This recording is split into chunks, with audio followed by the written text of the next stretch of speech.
আসসালামু আলাইকুম। আমি জ্যৈষ্ঠ মাসে আচার করতে পারিনি কাটামারির জন্য। এখন আমি আমের আচার করতেছি। এই আমগুলো আমি কাটে ডিবে রেখে দিয়েছিলাম, সেখান থেকে বের করে আচার করতেছি।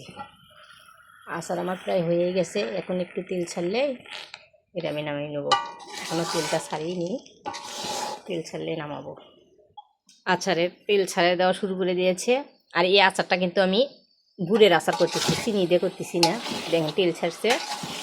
আর এখানে আমি ধনে, জিরে, সাদা মশলা, কালো মশলা, ডালচিনি, গোলমরিচ আর পান মশলা আর আচারের মশলা সব একখান করে ব্লেন্ড করে নিয়েছি। এগুলো এখন আমি এর ভিতর দিয়ে দেবো।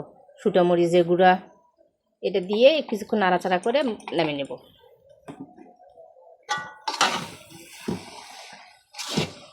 এটাই হচ্ছে মেইন আচারের মশলা। এই মশলাটা দিলে সেই রকম একটা ঘ্রাণ হয়, আর খাইতে সেই একটা টেস্ট। ধার দিয়ে তেলটা দেখেন বের হয়ে আসছে। আমার আচারটা ওকে হয়ে গেছে। আচার খাওয়াও শুরু হয়ে গেছে। আচারের দাওয়াত থাকলো সবার। আর আচারটা দেখতে কেমন হয়েছে, খেতে তো অসাধারণ হয়েছে, দেখেই বোঝা যাচ্ছে। ওকে, আল্লাহ হাফেজ।